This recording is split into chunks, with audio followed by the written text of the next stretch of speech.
வணக்கம் நண்பர்களே. 2 நாளைக்கு முன்னாடி நம்மளை தேடி ஒருத்தர் வந்திருந்தார்.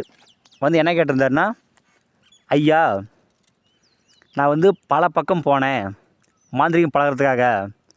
அவங்க குடுவையில் தேவதை இறக்கி கொடுக்குறேன், மரப்பாச்சி பொம்மையில் தேவதை இறக்கி கொடுக்குறேன், இதை வச்சு நீ பூஜை பண்ணு, உனக்கு தேவதை நேரடி பிரசன்னமாகும் அப்படின்னு சொல்லி நிறைய தீட்சை கொடுத்தாங்க. நான் செஞ்சு பார்த்தேன், எதுவுமே வெற்றியாக மாட்டேங்குது. நானும் 4 வருஷம் 3 வருஷம் ட்ரை பண்ணுறேன், எந்த ஒரு காரியம் செஞ்சாலும் வெற்றியாக மாட்டேங்குது, யாருமே கரெக்டாக சொல்லிக் கொடுக்க மாட்டேங்கிறாங்க அப்படின்னு சொல்லி ஒருத்தர் கேட்டிருந்தார் நம்மக்கிட்ட. யாராலுமே சரி ஒரு குடுவிலையோ மரபாச்சி பொம்மையிலையோ ஒரு தேவதை இறக்கி கொடுக்கவே முடியாதுங்க. அது எல்லாமே கட்டுக்கதை. அது எல்லாமே உங்களை ஏமாத்துகிற கதையை தவிர யாராலுமே சரி இறக்கி கொடுக்கவே முடியாது. அது ஒன்று தெரிஞ்சுக்கங்க.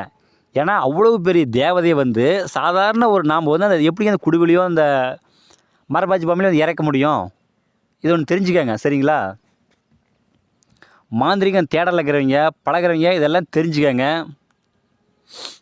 ஏன்னா அப்புறம் அது மட்டும் இல்லாமல் நான் அந்த தீட்சை கொடுக்குறேன் இந்த தீட்சை கொடுக்குறேன் அப்படின்னு நிறைய பேர் சொல்கிறாங்க. அதெல்லாம் நம்பவே நம்பாதீங்க. சரிங்களா? இப்போ நீங்கள் மாந்திரிகம் பழகிறதுக்காக என்னை தேடி வரீங்க அப்படின்னு சொன்னால் நான் என்ன பண்ணணும், நான் என்ன கற்றுக்கிட்டணும், நான் பரம்பரையாக நான் என்ன கற்றுக்கிட்டு வரணும், அதை உங்களுக்கு நான் சொல்லி கொடுத்தா தான் இப்படி பிரயோகம் பண்ணணும், இந்த மந்திரத்தை நீங்கள் யூஸ் பண்ணுங்கள் அப்படின்னு சொல்லி கொடுத்தா தான் நீங்கள் செஞ்சீங்க அப்படின்னா வெற்றியாகும்.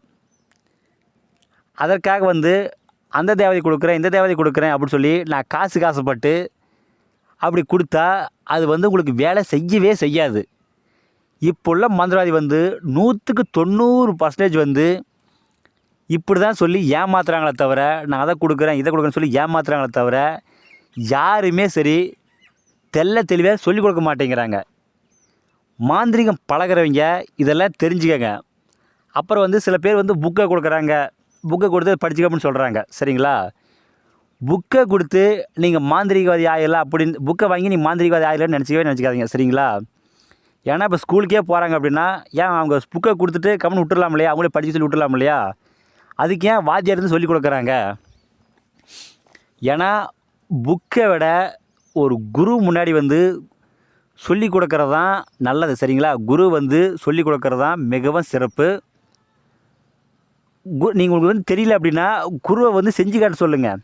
இப்போ ஒவ்வொரு விஷயமும் இப்போ வசியம் மோகனம் ஆகர்ஷணம் ஸ்தம்பனம் வித்வேஷனம் இதெல்லாம் எப்படி செய்கிறது, ஏவல் பிள்ளை சுனித்தை எப்படி விளக்குறது, இதெல்லாம் சொல்லிக் கொடுக்க சொல்லுங்கள். சரிங்களா?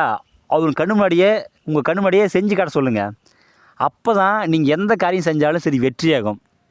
அதை விட்டுட்டு சொல்லிட்டாங்க நம்மளுக்கு அதை கொடுத்துட்டாங்க இதை கொடுத்துட்டாங்க நம்ம உடனே செஞ்சால் உடனே வெற்றியாகும் அப்படின்னு நீங்கள் நினச்சிங்கன்னா கண்டிப்பாக நீங்கள் எந்த காலத்துக்குமே சரி மாந்திரிகம் பழகவே முடியாது.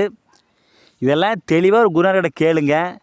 ஏன்னா இந்த காலத்தை பொறுத்த வரைக்கும் யாருமே 100க்கு 100% யாருமே தெளிவாக சொல்லிக் கொடுக்குறதில்ல. எல்லாருமே 90% ஏமாத்துகிற மந்திரவாதி தான் இருக்கிறாங்க. மாந்திரிகம் பழகிறவங்க ஒரு நல்ல குருநாதர் தேர்ந்தெடுங்க. நான் நிறைய வீடியோவில் சொல்லியிருப்பேன், நான் அந்த தீட்சை கொடுக்குறேன் இந்த தீட்சை கொடுக்குறேன் அப்படின்னு சொல்கிற மந்திரவாதியை யாருமே நம்பவே நம்பாதீங்க. சரிங்களா? இந்த வீடியோ பிடிச்சிருந்தா எல்லாத்துக்கும் ஷேர் பண்ணுங்கள், சப்ஸ்கிரைப் பண்ணுங்கள். மேலும் அடுத்தடுத்து நல்ல வீடியோ நான் போடுறேன். நன்றிங்க.